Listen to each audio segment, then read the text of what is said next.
What's happening, YouTube family? Today is episode 1 of the tutorial series. Oh, I'm so excited, you guys. So let's get to it. Today, we're going to be learning how to clone ourselves using Photoshop. So you're probably wondering, but Michael, why would you want to teach something like this? This is just silly. Well, I will tell you why. I posted this photograph on Instagram and it got a little bit of engagement, and it was really fun to see people respond and just like the reactions and whatnot. So I figured, why not teach my first tutorial on how to clone yourself? Because honestly, like, they're really fun photos to make. In order to do that, we have to go to the computer. So let's go. Okay, we're in Photoshop now. So here is what you need to pull off this effect. You need to have 3 photos at very least, right? So you need your background and your clones.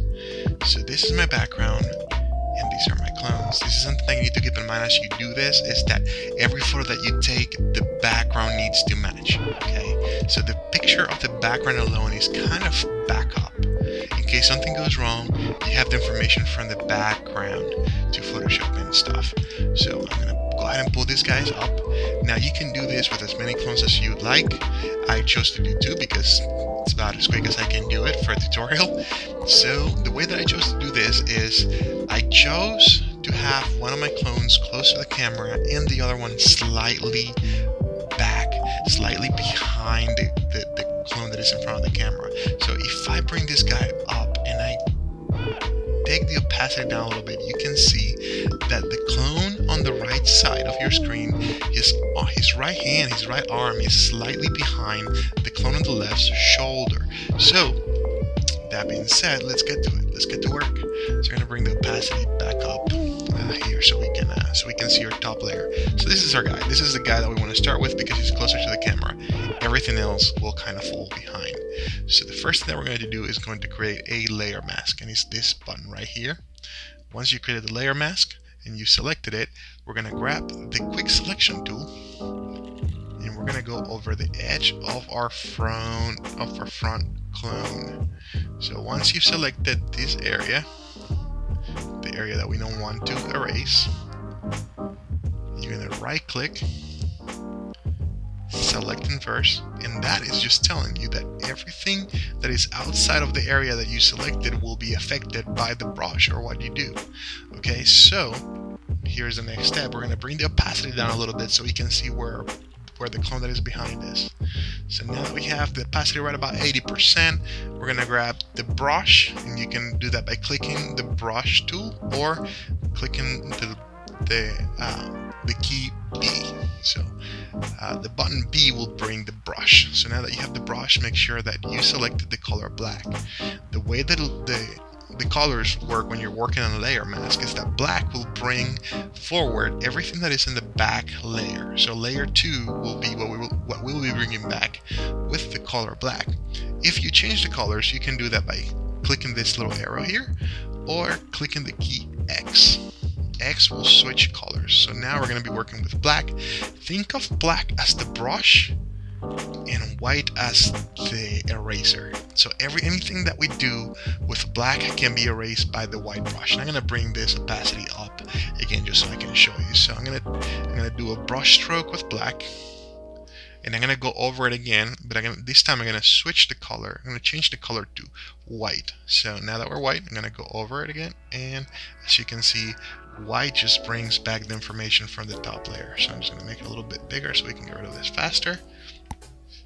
And I'm going to switch back to black, bring the opacity down to 80%.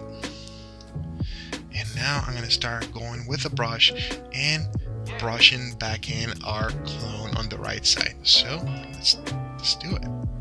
Now with this, you can be as precise or as sloppy as you like. I am going to be very sloppy with this so I can get through this tutorial fast, and you can be on your way to making your own clones. So what I like to do is just go through the whole side. Okay, so like everything kind of matches. Again, I made a small mistake, a little rookie mistake there by not making sure that my white balance and exposure match for both shots. That means I'm going to have to do a little bit of color correction.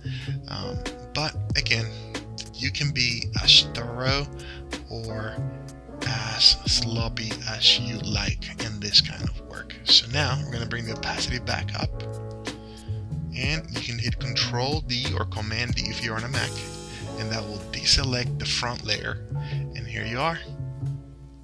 Easy peasy lemon squeezy, you have yourself a clone. Thank you so much for watching, you guys. I hope you found this tutorial helpful. This is probably the easiest way to do this.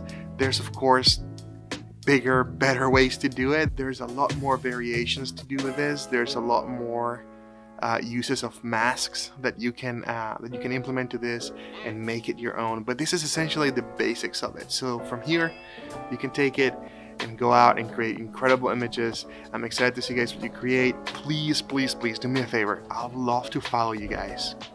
So why don't you just drop your Instagram handle below, and I promise you, I'll follow you. My word is my bond.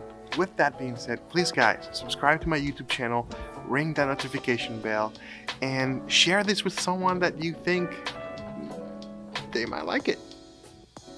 Because, you know, you're nice people. Anyways, I'll see you guys on the next video. Mikhail out. So how do you think that went? I think it went great. Yeah, I think so too. I just hate that you're lying to people. Lying to people? What do you mean? Well, there's clearly two of us. You know what? Get back to the basement or I'm calling mom.